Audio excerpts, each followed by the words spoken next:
Yeah, we are used to experience the cities during the day, so we're used to think that cities are just working during the daytime, but a lot of things are happening at nighttime. That's right, and we're gonna explore those things in today's episode.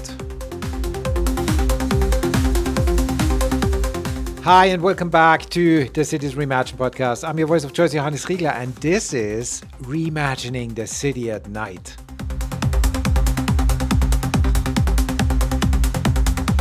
Tonight we are heading out into the city after dark. That's right, the episode is all about what happens when the sun goes down. So we are kicking things off with a little techno to get you all in the mood. That's certainly not my favorite genre of music, but anyway, I'm joined today by Simone D'Antonio. Simone is an expert on sustainable urban development, and he's supporting local and regional authorities with innovative projects. Right now, he's working with 10 cities across Europe in an URBACT network called Cities After Dark. And what they're doing, they're exploring all aspects of what the nighttime economy is and what it needs.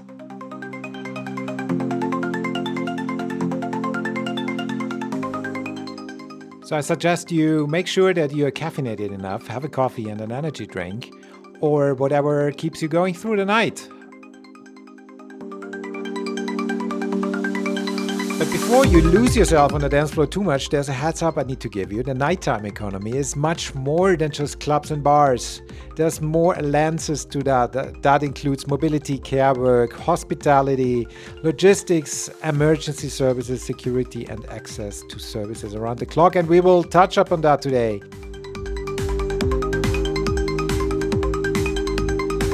If you like the content, subscribe to the show or smash the like button or send me an email at johannes@anthropocene.city. And now we are off to the night to Simone D'Antonio, who's gonna tell you all about the nighttime economy.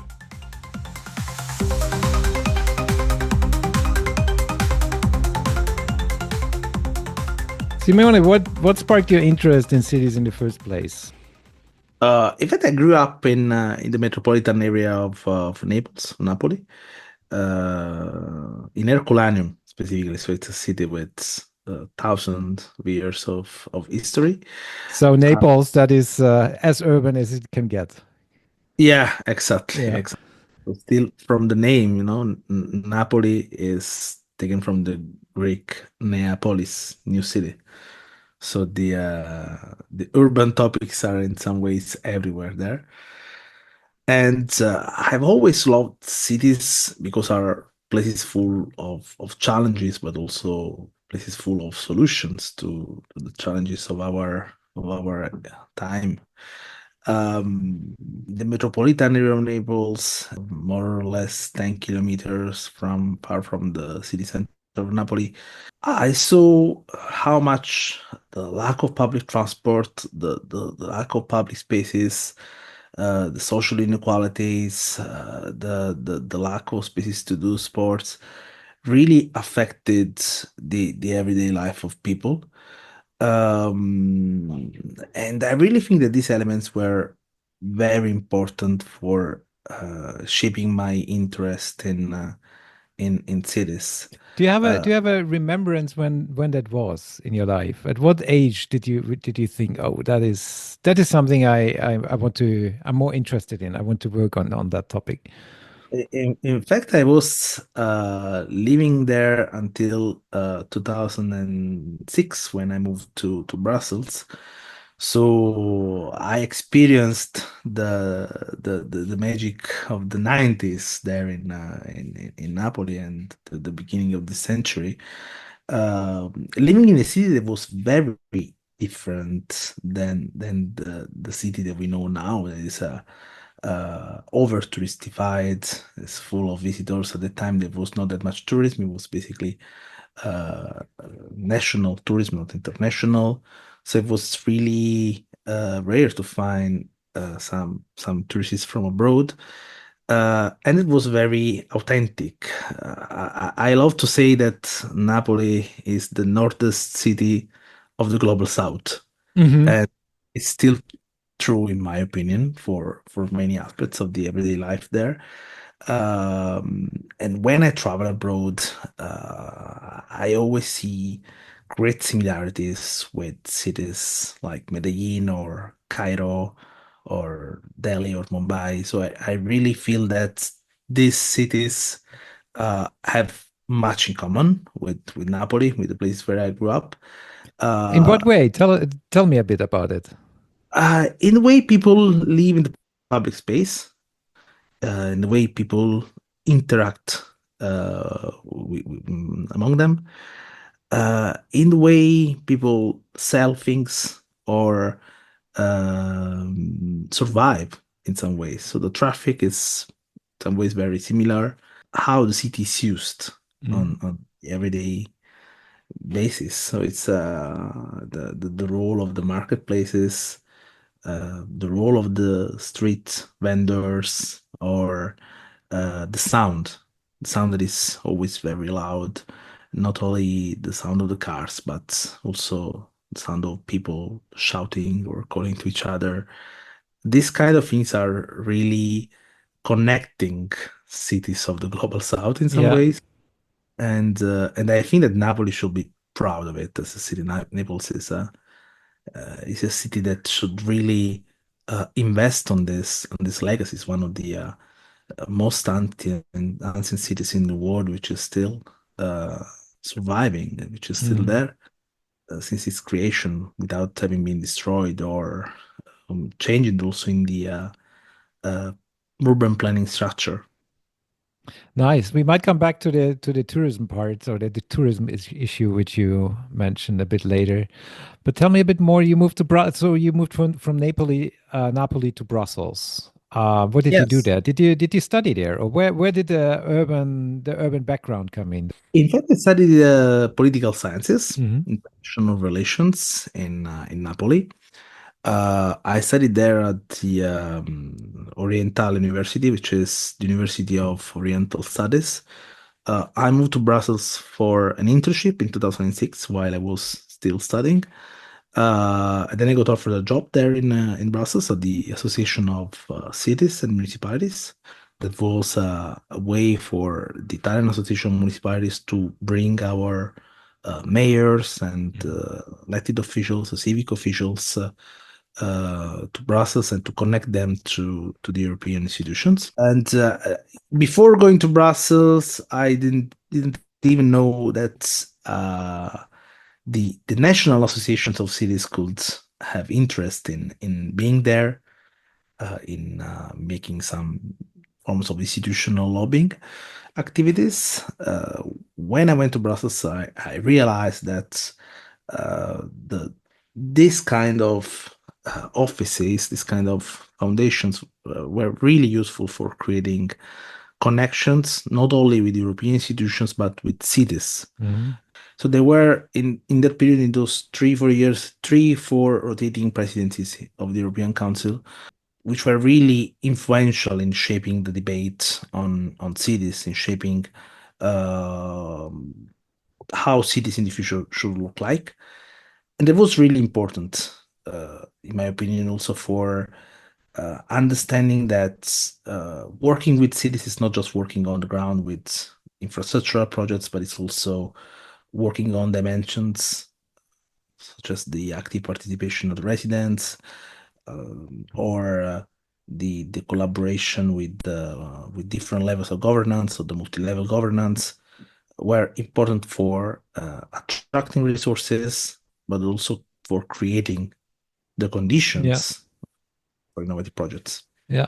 And we met, I think the first time we met, that must have been in 2013, 2012, for a European project on social innovation in cities, which we ran back then when I was working at the Austrian Institute of Technology. Yeah. Were you in Brussels still, or where did you move No, by I then was in to Rome. I think I you was were in in Rome. Rome. So Yeah, after that, because you moved to Rome and continued working with Anchi. But yes, how did you decide? Because you work a lot with cities around the globe and cities throughout or local public administration, I should say, in throughout Europe and the globe.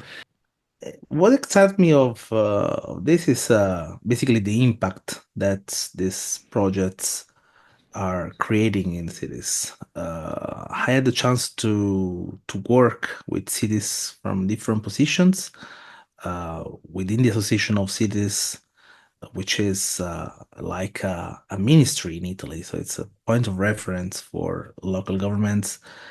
I saw the challenges that local elected representatives, civic officials had in improving the way they were working or in creating innovative projects while working for URBACT, European Urban Initiative, and even before with the Urban Innovative Actions. I saw how much this European programs can be fundamental for bringing something innovative to the everyday life of cities. So basically, I spent 10 years at the Association of Cities, even a bit more than 10 years, as a contact person of the National URBACT Point for Italy. And what I did in that position was to create this bridge between the everyday life of cities in Italy and these programs, which are important also for not only for giving resources but also for giving methodologies for in some way supporting cities in lateral thinking about their future. And after this experience, I focused on the support to some of these networks as expert.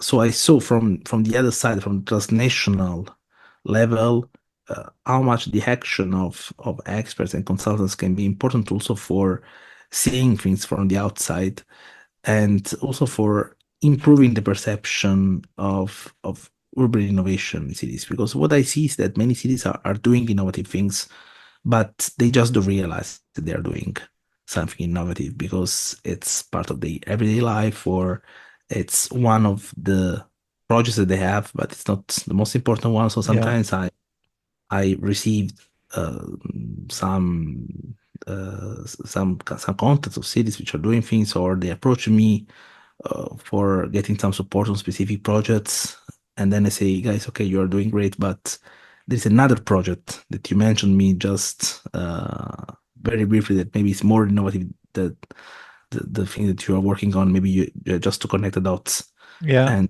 it's already there. That's good. Before going down the rabbit hole of, let's say, innovative, of technicalities of innovation, I have one question for you. I know that you're working on a project on the nighttime economy, which I find super fascinating and super interesting. Simone, be honest, how much is that? How much is that an excuse to hang out in nice bars and go to clubs? A lot. I was hoping you would say that.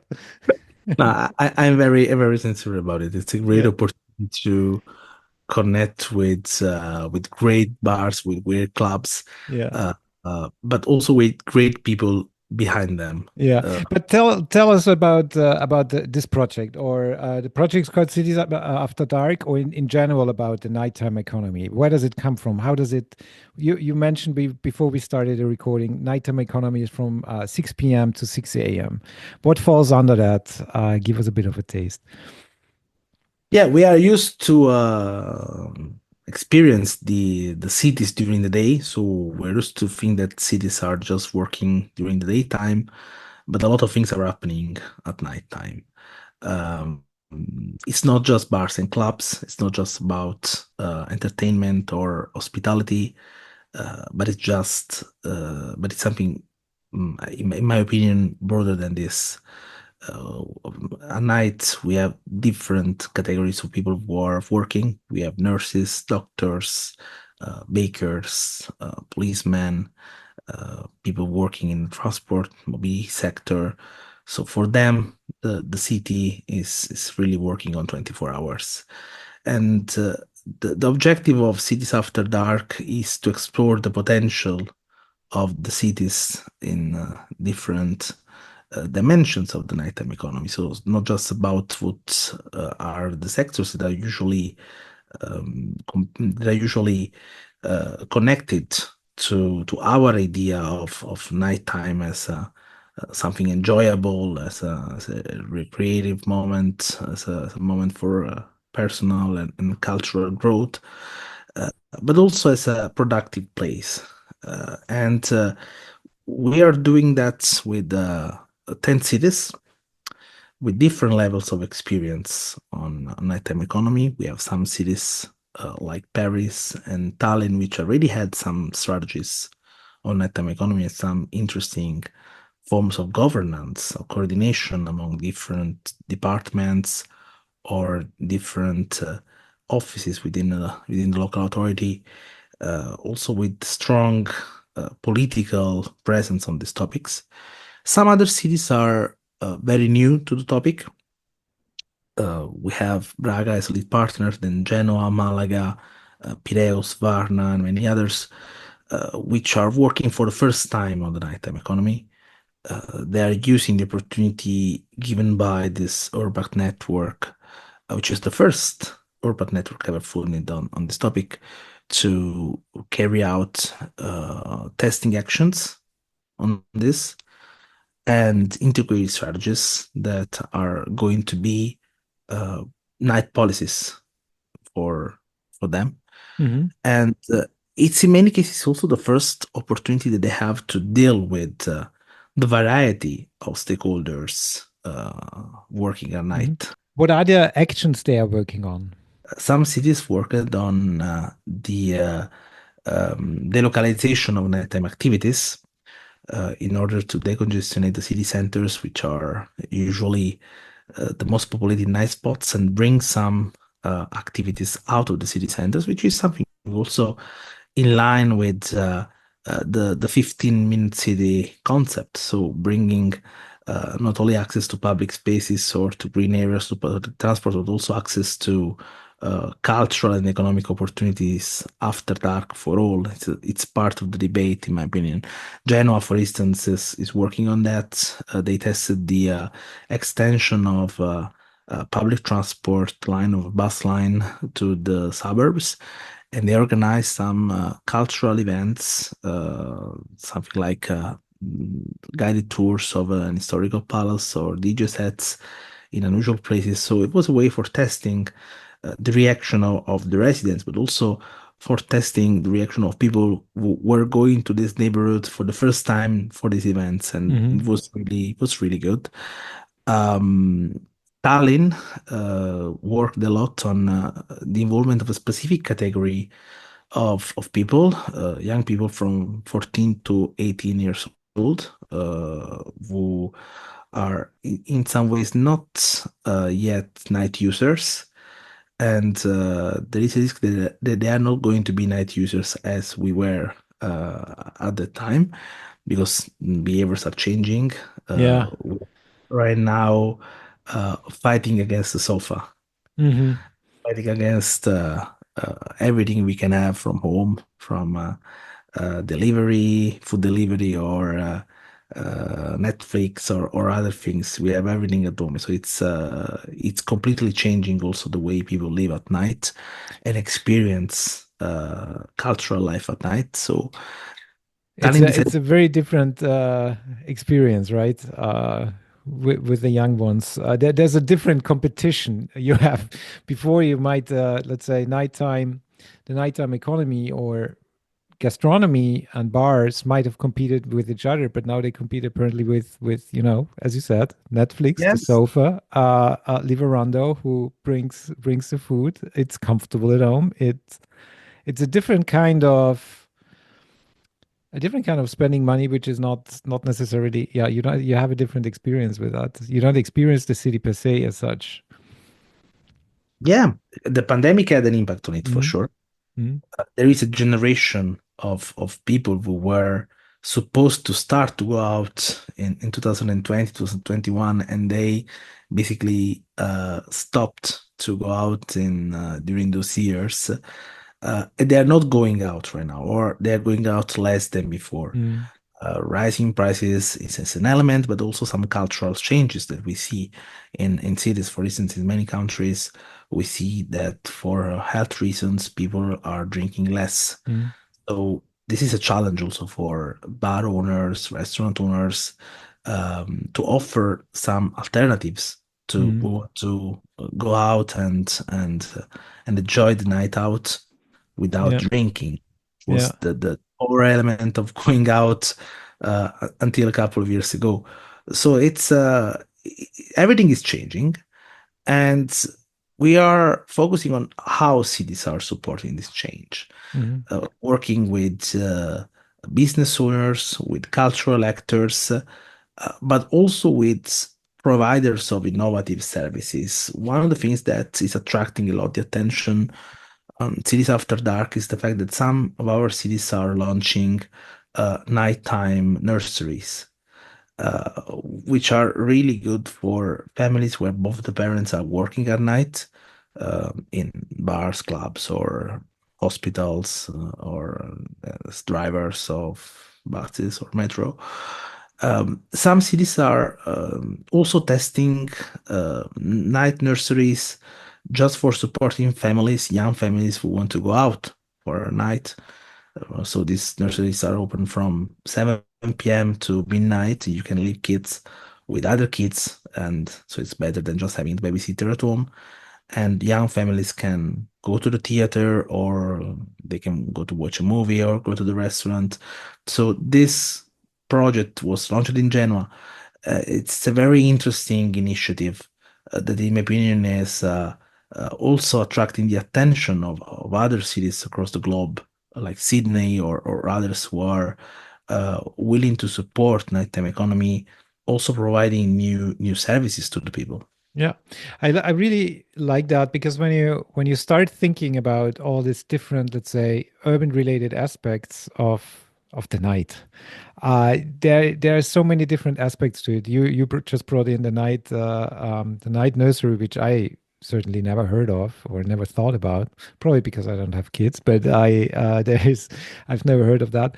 But there's also so much other things. There's the sociology or the sociological part about it, that like Stadtluft macht frei. The air in the city makes you free, and that comes very much with culture events and going out at night.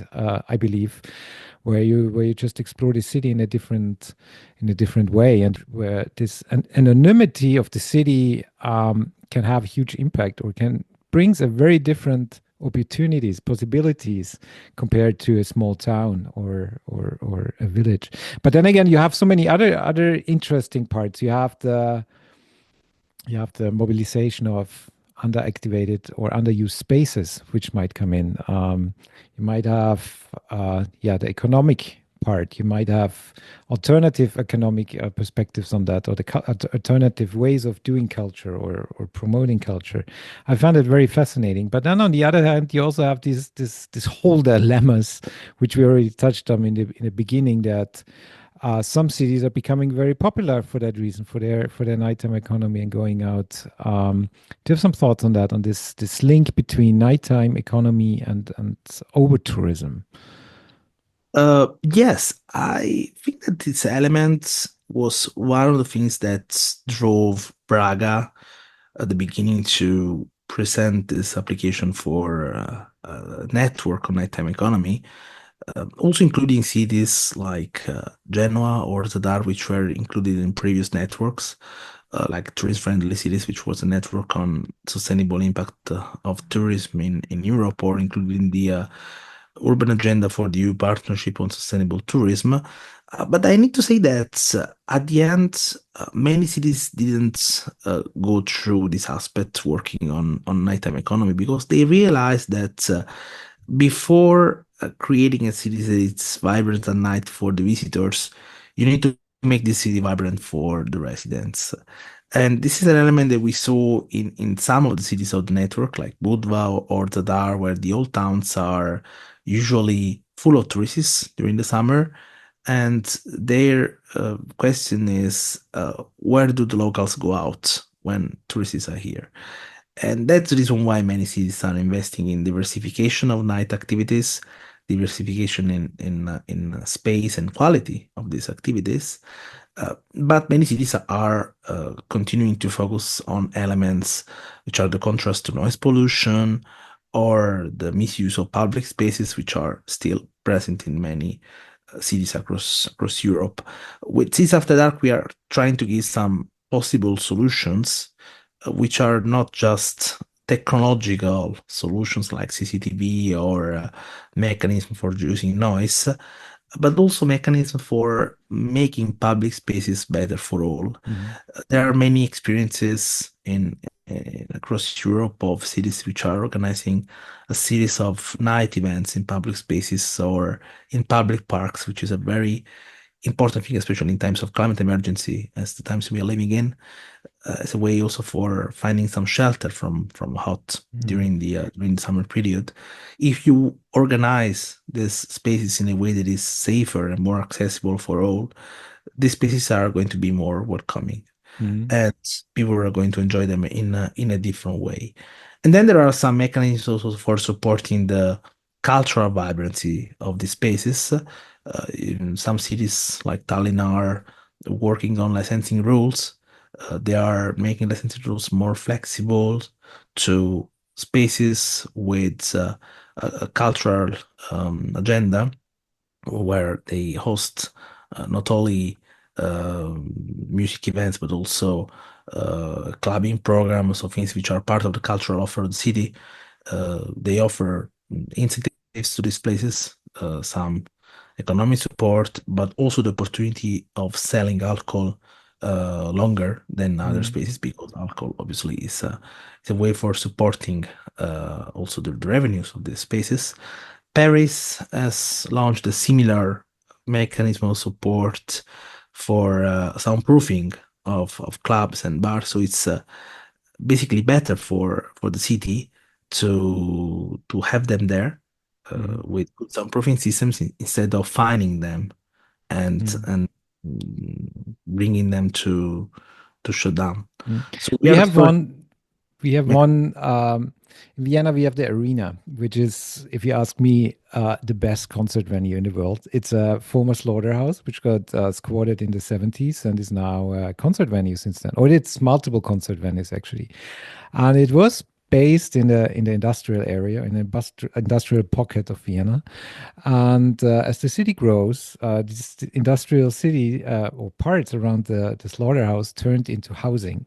And now they built two huge housing blocks of, I don't know, 25 stories, very close to the arena. And they have open air concerts as well.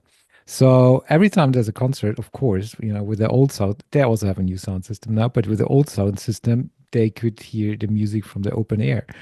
And people started complaining. And that is, of course, a very delicate issue because the arena is there, for 50 years. And when you're supposed to, or when you know that you move close to such a very famous concert hall, you might have to think about that there might be some noise coming out of the concert venue.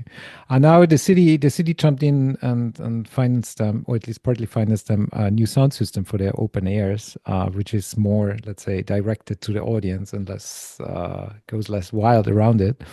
But yeah, it's one of these conflicts I find very interesting, fascinating, of how something which is there for a very long time, a cultural institution, if you will, um, gets into the way of urban development.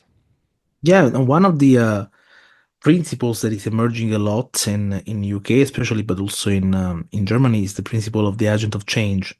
Mm, It means that real estate developers will be the ones to pay for the price of soundproofing in case a club or a concert hall or festival is already there before developing new buildings. mm, It's a very controversial principle. It's not easy to implement it, but in UK it helped a lot to save also some historical venues such as Ministry of Sound, which is one of the most famous clubs of London. The implementation of this principle was really important also for saving some parks and spaces like Crystal Palace where concerts and festivals were organized. The Club Commission of Berlin is acting a lot as mediator between the needs of the existing clubs and real estate developers. So I think that this action of mediation between the needs of different categories of people living in a city, also adopting some technical solutions like the one that you that you highlighted, but also other solutions which were implemented. For instance, in Malmo, we were there for the opening festival of the URBACT for action planning networks. And we organized a night tour with the partners of Cities After Dark. And we saw that in some parts of the city, they started to organize concerts, having a person from the municipality who is a sort of mediator between the needs of concert organizers and the city hall. This guy is just a person living in the neighborhood, but he said, "Okay, I want to help you because I think it's important that you organize cultural events and concerts." So he helped them to locate the sound systems in a way that was not disturbing the residents, but was creating fun for people without negative effects, as other big concerts were doing, very far from the places where people were living in. So Hmm. it's very interesting also how these solutions are designed. But I think that this combination between practical sense uh, and uh, and also, in my opinion, it's important to highlight the added value that nighttime economy create for not only for economic development, which is really hard to assess, but also for the cultural development of the cities. And one of the things that we saw during one of our study visits in Berlin was the organization of the Tag der Clubkultur, which is a day of club culture where people can go to the clubs also during the morning with families, with elderly persons, and see what are doing these clubs, what is inside the clubs, how many people work there.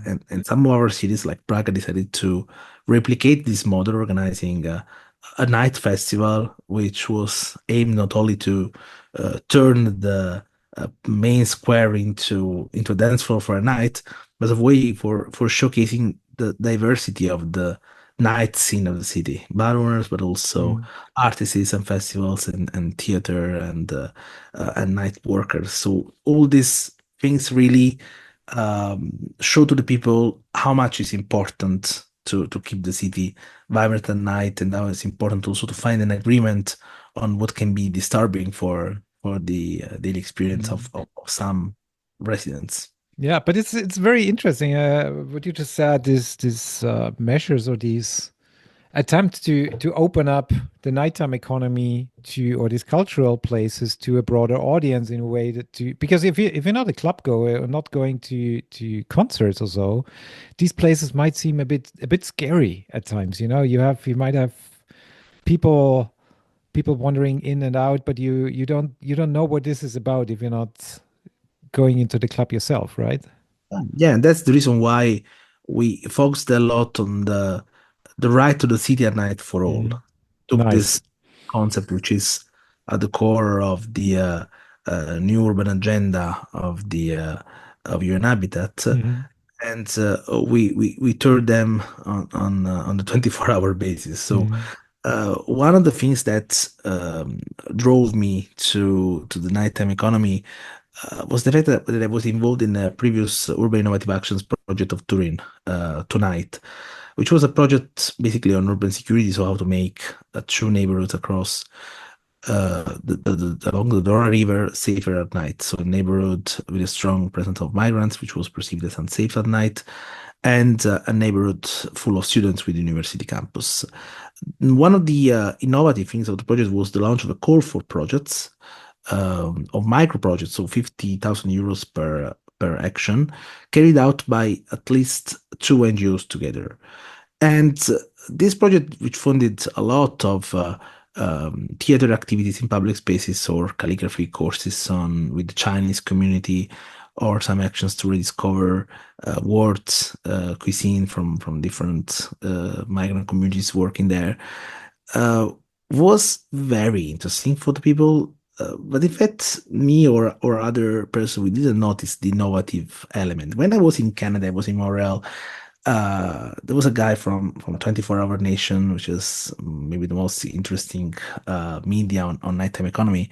And Randall told me, look, what is really innovative of your project is the fact that you managed to bring elderly persons, families, and kids out at night. Hmm. It's not something that is usually happening in America or in the rest of the world. You should really work on it. So Hmm. that's the reason why I decided a lot to insist on this element also with Cities After Dark, because if we really make people aware of all the opportunities that they have for making the cities better at night, for participating in the life of the city at night. Also, all the type of contrasts of protests against noise in some ways can be solved if we Hmm. know each other, if we talk to each other, and if we leave the city at night. Yeah, very nice, beautiful. And you already mentioned this global perspective with Montreal and so on. And I know I saw in your LinkedIn you were recently in India, right? Yes, yes, I Yeah, was in.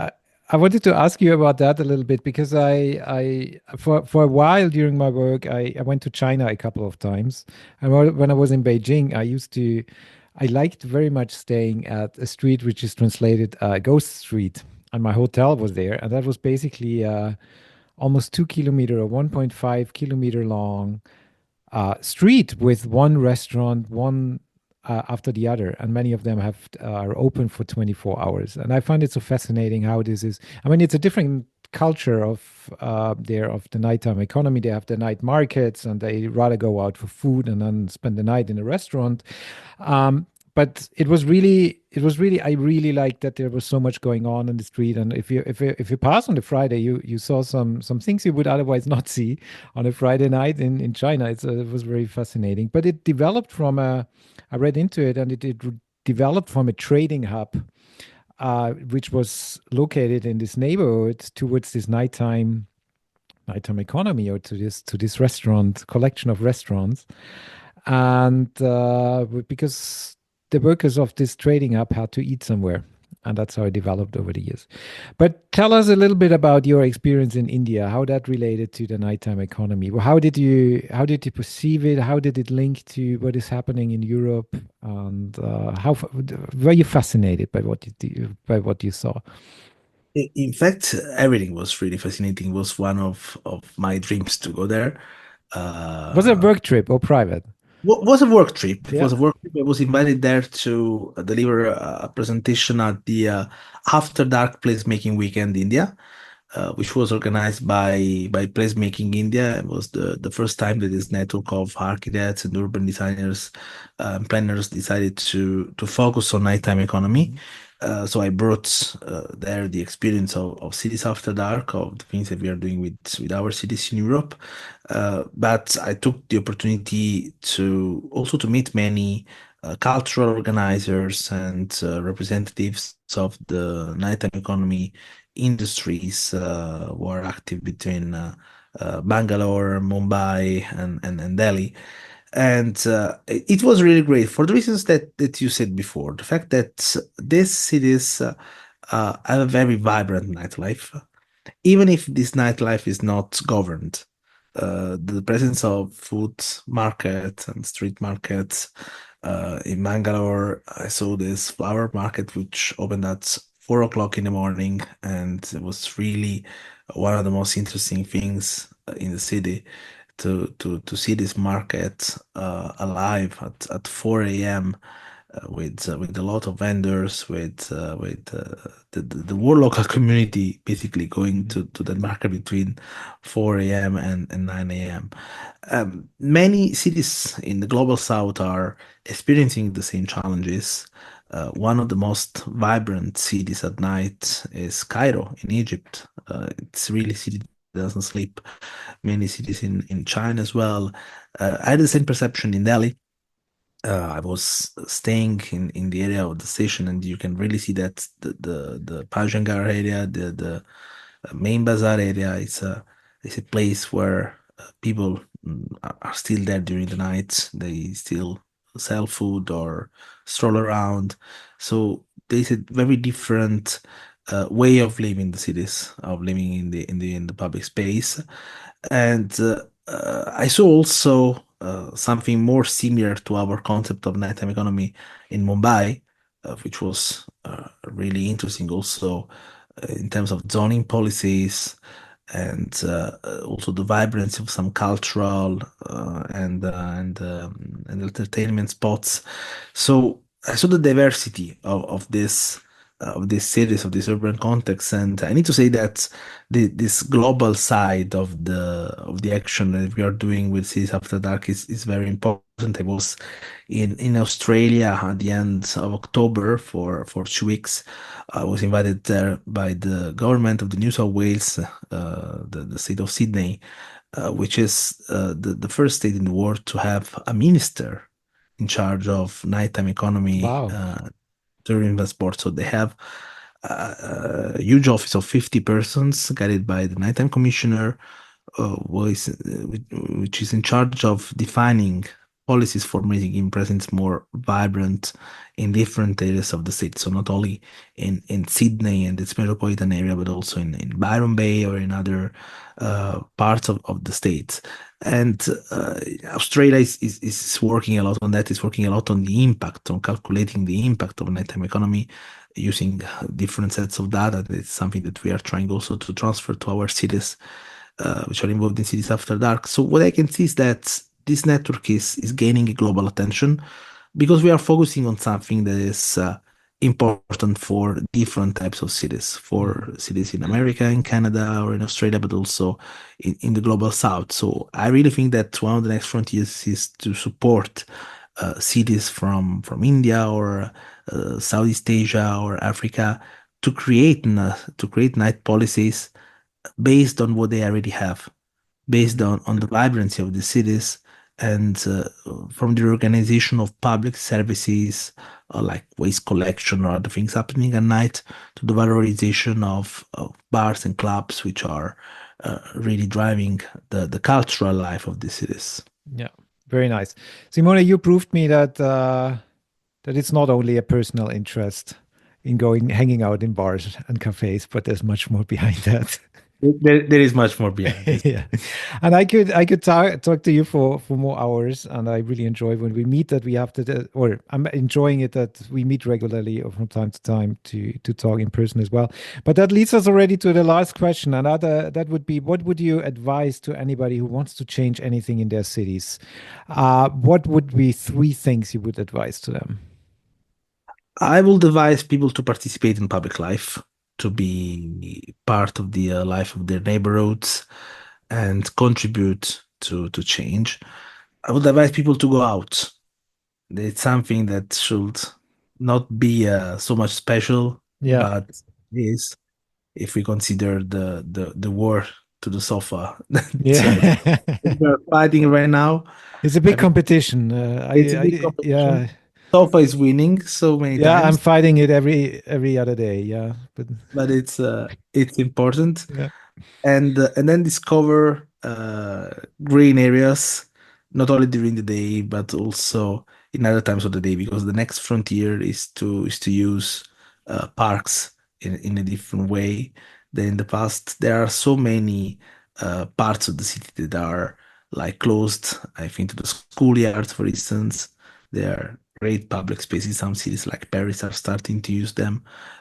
We have public parks which are usually closed after dark, Mhm. so we need to use these spaces also for evening or night activities if we really want to take the best of our cities.